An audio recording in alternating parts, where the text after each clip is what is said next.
Assalamualaikum warahmatullahi wabarakatuh. Hari ini kita akan belajar tentang resusitasi untuk bayi baru lahir. Untuk persiapan resusitasi ada persiapan tempat, persiapan alat, dan persiapan untuk pasien. Yang pertama kita persiapan tempat dulu. Tempat yang aman, nyaman, dan terjaga privasinya.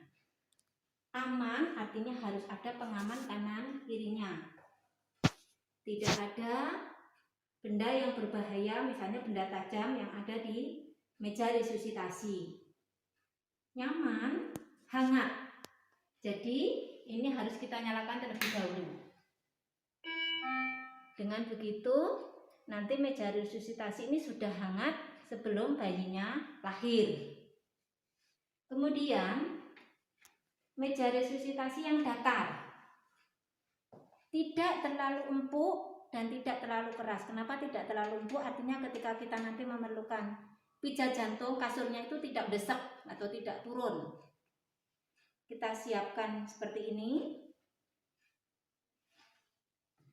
Kemudian untuk persiapan tempatnya sudah dan terjaga privasinya. Jadi nanti pintu harus ditutup selama kegiatan. Kalau ruangan menggunakan AC jangan disetel terlalu dingin karena bayi masih proses adaptasi suhu. Untuk persiapan alat kita siapkan dua handuk. Nanti yang satu untuk menerima bayi, yang satu untuk penggantinya pada saat pengeringan. Kemudian di bawahnya handuk kita selipkan kain pengganjal bahu. Ini kalau diukur ketebalannya sekitar 2-2,5 cm. Kita letakkan di bawah handuk. Usahakan jarak dari tepi meja resusitasi sekitar 20 cm atau 1 jengkal. Seperti ini. Kemudian ada stetoskop infant, jadi yang kecil. Ini kalau untuk bayi ukuran normal, tapi andaikan bayinya terlalu kecil, kurang dari 2 kilo, kita pakai yang sisi ini. Ini bisa diputer-puter. Kalau diputer ingat, apakah ini membrannya berfungsi atau tidak, harus dicoba. Nah, kalau ini berarti yang berfungsi di sini. Kalau kita putar seperti ini, yang berfungsi ini. Ini untuk bayi yang kecil, ini untuk bayi yang normal. Kemudian ada infus, nanti untuk persiapan jika bayi mengalami asfiksia dan membutuhkan resusitasi cairan. Infusnya yang koloid. Kemudian ada infusat yang mikro. Saya tunjukkan mikro. Mikro itu artinya ada tetesan kecil di sini. Ini kalau 1 cc itu nanti menjadi sekitar 60 tetes. Kalau yang makro dewasa kan sekitar 20 tetes. Kemudian ada laringoskop. Ini untuk memasukkan ET yaitu endotrakeal ke dalam trakea. ET-nya ini kita sesuaikan dengan berbagai ukuran. Ini ada ukuran 2, 2,5 dan ukuran 3. Umumnya kalau bayinya 3 kilo kita pakai ukuran yang 3, bayinya 2 kilo pakai ukuran yang 2. Untuk membantu memudahkan masuknya ET ke dalam trakea, kita gunakan stilet. Ini bisa ditekuk-tekuk. Sehingga kalau ini dimasukkan kan lebih elastik, nanti beloknya susah. Kalau ini biar agak kenceng. Nah, pakai ini. Kemudian ada kateter untuk tali pusat. Jika kita butuh memasang infusnya menggunakan tali pusat, berarti ini nanti dimasukkan dari tali pusat. Oleh karena itu nanti jika bayi itu asfiksia, tali pusatnya dipotongnya jangan terlalu pendek. Panjang saja, dikasih sekitar 10-15 cm, sehingga kita mempunyai banyak pilihan untuk memberikan obat melalui tali pusat. Kemudian ini, kalau yang ini tadi ukuran 3,5, kalau ini ukuran 5. Karena bayi yang dilakukan resusitasi terutama sampai VTP atau dengan ambubek itu kemungkinan banyak udara akan masuk di lambung. Nah, untuk mengeluarkan udaranya kita menggunakan NGT yang ukuran 5. Kemudian ada sepet 10 cc, ada sepet 5 cc. Untuk obat yang kita siapkan adalah epineprin.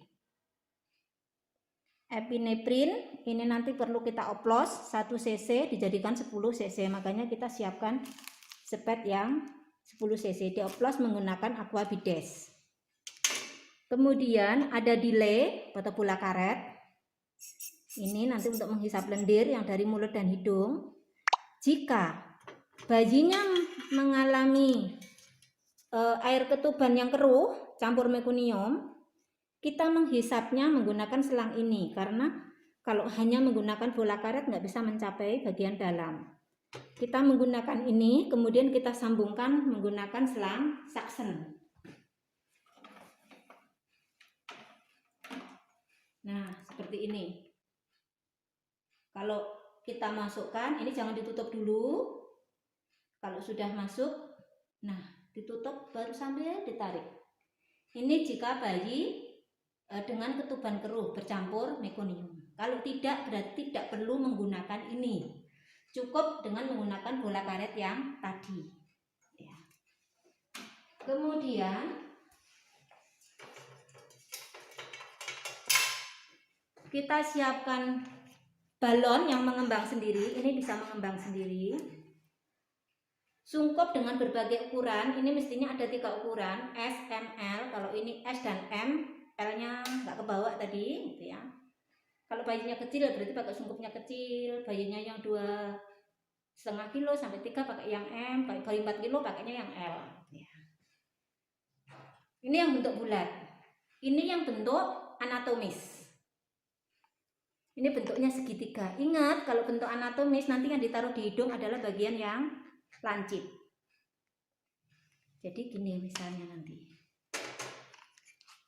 Nah, masangnya seperti ini. Nanti ingat, yang bagian lancip ini bagian di hidung, jangan kebalik. Mahasiswa biasanya suka kebalik, yang bagian lancip taruh di dagu atau di sisi bibir. Gitu.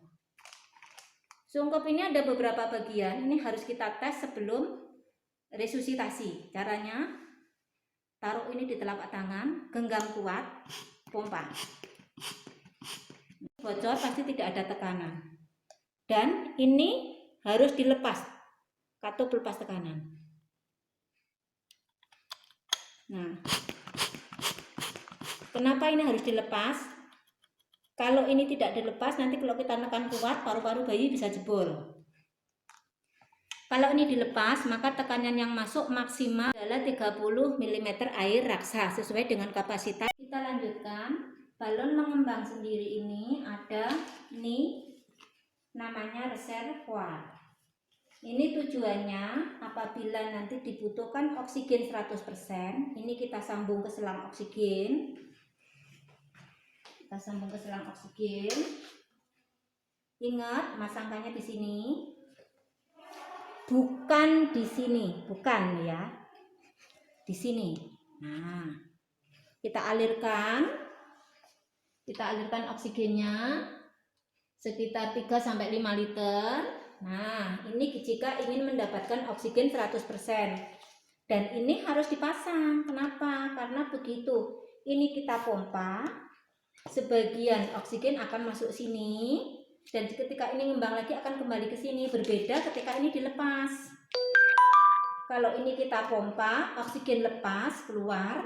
Tapi ketika ini mengembang, udara yang di luar ini akan masuk. Padahal udara di luar itu kadarnya hanya sekitar 20-21%.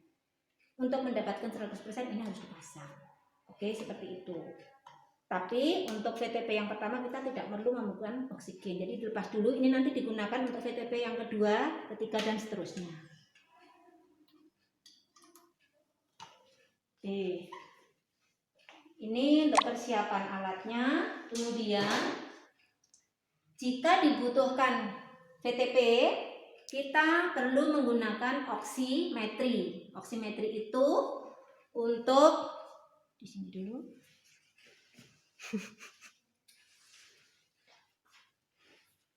Oximetri itu, ini yang digunakan di jari, digunakan untuk mengetahui kadar atau kadar oksigen di dalam darah atau saturasi oksigen gitu ya.